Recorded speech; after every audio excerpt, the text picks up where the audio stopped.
Warahmatullahi wabarakatuh. Selamat pagi anak-anak. Semoga di pagi hari yang cerah ini anak-anak masih senantiasa diberi kesehatan ya. Baiklah, saya lanjutkan untuk materi prakarya pada pertemuan kedua ini masih dalam pembahasan limbah lunak ya. Pada pagi hari ini saya akan menjelaskan tentang produk dan proses kerajinan bahan limbah lunak ya. Perlu kita ketahui anak-anak, produk kerajinan dan dari bahan limbah lunak organik dan anorganik cukup banyak di lingkungan kita ya, sehingga banyak orang yang memanfaatkan limbah organik ini sebagai produk kerajinan. Nah, teknik pembuatannya pun juga bervariasi ya. Temuan-temuan desain produk kerajinan dari limbah organik selalu bertambah dari waktu ke waktu. Ini dikarenakan apa? Karena makin banyak orang yang perhatian terhadap pemanfaatan limbah sebagai produk kerajinan. Pembuatan produk kerajinan di setiap wilayah tentunya berbeda dengan wilayah lainnya. Masing-masing daerah memiliki ciri khas kerajinan yang menjadi unggulan daerahnya. Hal ini tentu dikarenakan sumber daya limbah lunak juga berbeda. Jadi begini anak-anak, coba kalian amati di lingkungan kalian masing-masing ya, dan nanti silakan dibandingkan. Misalkan di daerah kalian ada produksi kerajinan dari bahan limbah. Misalkan di Desa Latuan itu memproduksi ontong ya, atau jantung pisang, kemudian diolah menjadi bahan makanan ya, beraneka macam makanan yang bahan bakunya itu dari jantung pisang. Nah, apakah produk kerajinan dari Desa Latuan dengan desa yang lain ini memiliki kesamaan atau berbeda? Yang pasti akan memiliki perbedaan secara umum seperti itu. Nah, silahkan nanti didiskusikan dengan temannya masing-masing, saling bertanya apakah di daerah kalian masing-masing ada produk kerajinan yang memanfaatkan limbah. Nah, silakan nanti didiskusikan ya antar teman. Coba desone Wirda ini ada produksi apa, desanya yang lain ini Dina misalkan ada produksi kerajinan apa. Nah, silakan nanti didiskusikan ya, saling ditukar ya, tukar pengalaman. Oke, selanjutnya anak-anak, nah penggolongan hasil limbah lunak organik berdasarkan kondisi wilayah sekarang. Nah, karena masing-masing wilayah berbeda, maka penggolongan hasil limbah pun juga berbeda. Nah, di sini sudah saya buat tabel. Yang pertama untuk wilayah pesisir pantai atau laut ya, limbah yang banyak dihasilkan ya itu biasanya sabut iku ya, serabut kelapa itu loh ya, serabut kelapa, sepet ya, kalau bahasa Jawanya sepet, atau sabut itu yang dari kulitnya kelapa ketika dikupas itu sabut, daun kelapa ya. Nah, kira-kira sabut dan daun kelapa ini bisa digunakan apa nantinya? Oke. Yang kedua yaitu daerah pegunungan ya. Daerah pegunungan rata-rata menghasilkan kulit jagung, kulit bawang, kulit biji-bijian karena identik dengan apa namanya ladang ya, ladang jagung, kulit bawang ya, dan yang lain.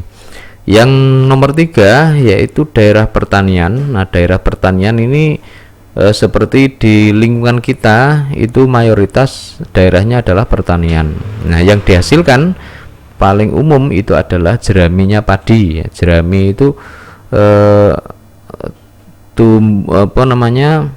batang padi yang sudah dipanen. Nah, itu kan namanya jerami ya.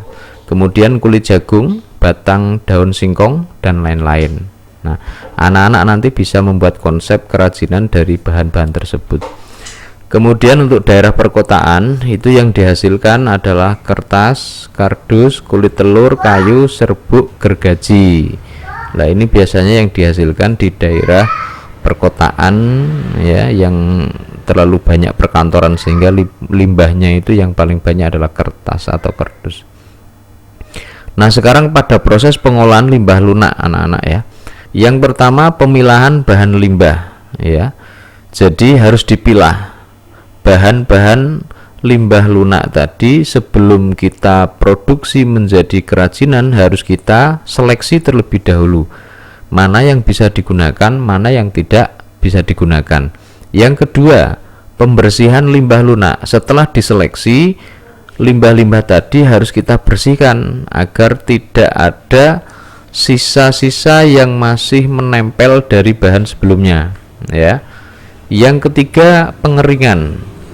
Nah, bahan limbah lunak yang sifatnya basah ini harus diolah dengan cara dikeringkan di bawah sinar matahari. Jadi ini khusus untuk limbah lunak yang sifatnya basah, dikeringkan dulu di bawah terik matahari ya.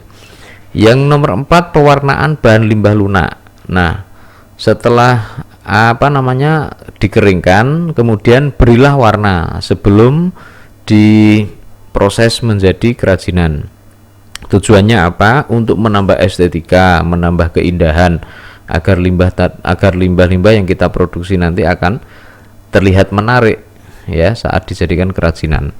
Nomor 5, pengeringan setelah pewarnaan. Setelah limbah-limbah tadi kalian lakukan pewarnaan ya. Kemudian langkah selanjutnya harus dikeringkan secara sempurna ya, biar nanti tidak luntur warnanya ya, pewarnaannya tidak luntur, maka harus dikeringkan lagi di bawah sinar matahari. Yang terakhir, penghalusan bahan agar siap dipakai. Ini merupakan finishing ya anak-anak, merupakan finishing. Jadi kalau sudah selesai dibuat kerajinan, nah ini harus dikeringkan atau bukan dikeringkan, maksud saya dihaluskan. Contoh misalkan anak-anak membuat asbak dari tempurung kelapa misalkan ya. Nah itu kan masih kasar anak-anak, tempurung kelapa, atau bahasa Jawanya itu batok ya. Batok itu kan kasar. Nah agar bisa lebih bagus lagi ketika diproses menjadi kerajinan, maka harus dihaluskan.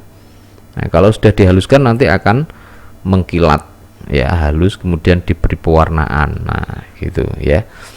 Saya kira cukup anak-anak untuk tugas atau kegiatan kompetensinya ya. Saya beri satu pertanyaan saja, yaitu buatlah konsep kerajinan dari limbah organik atau anorganik. Silahkan dipilih, pilih salah satu saja ya.